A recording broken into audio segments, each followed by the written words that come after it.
What's up everyone, it's your boy. It's not really your boy, you know who it is. Today we'll be modding a Game Boy Advance. As you can see, my table is kind of already set up and here is the Game Boy Advance in question. What I'll be doing is I'll be putting a backlight mod in it, so I've actually already bought all the necessary components that I need. So also I'll be changing the case around, something a bit more custom. It's not an original or anything, I don't know if it ever was an original, but basically this is like a 3D printed shell that I bought off eBay for like 15 quid I think.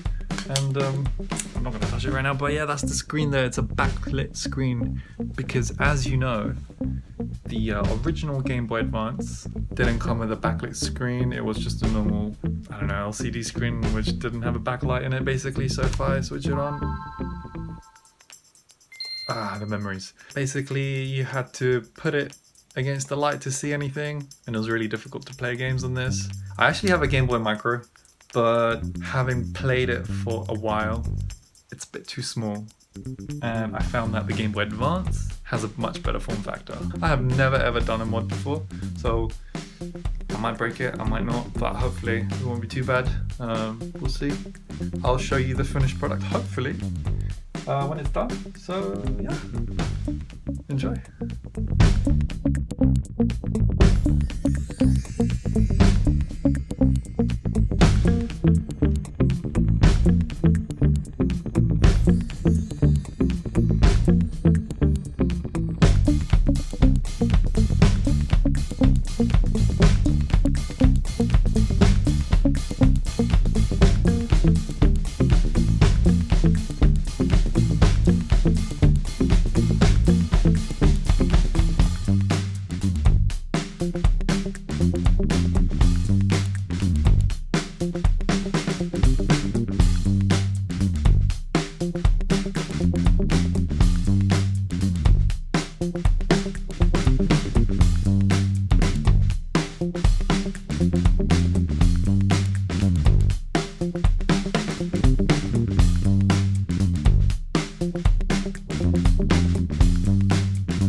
Hey, what's up guys? So as I already mentioned during the video, I had to cut it short because I ran into a couple of problems, mostly with the whole kind of housing the shell unit, and I think partly due to the screen kind of clashing with the chip inside the motherboard.